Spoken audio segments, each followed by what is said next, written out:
دي انا مش جاي اقول لك استنى دايس، المره دي انا جاي اقول لك يلا دايس، تعالى تعالى تعالى. عمرك ما هتلاقي شاليهات موجوده في الساحل الشمالي استلام فوري بالفرش بالتكييفات بالاجهزه الكهربائيه. احنا مهتمين جدا بكل الكواليتي. شايف حضرتك المطبخ قصادك دلوقتي؟ انت تعرف ان الاجهزه الكهربائيه كلها كمان LG.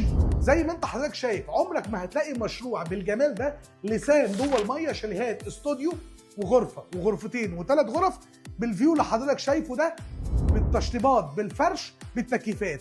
المشروع ده كله لسان جوه الميه. عشان كده احنا بنتقارن بالتوب 5، بس حتى واحنا بنتقارن بالتوب 5 ليس لنا بديل. مفيش مشروع في استوديو وغرفه وغرفتين وثلاث غرف في الموقع ده يبقى عايش حياه الفيلات الصف الاول. كمان جايبين اكبر شركه اداره، شركه بيرد نست، من اكبر الشركات، هي اللي هتدير وتاجر وحدتك، يعني كمان هتاخد عائد. بس كده لا، عرض البيتش عندك مميز جدا، 150 متر. حتى البيتش جايبينه براندد باي ماسيمو.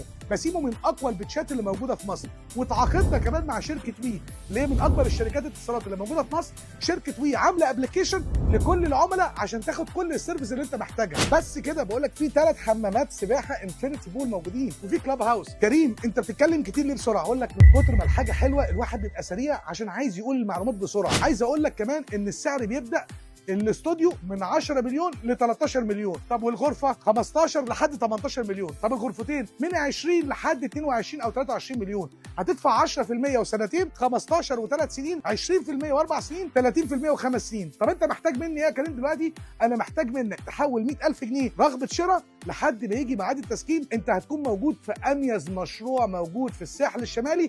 دايز ليس له بديل.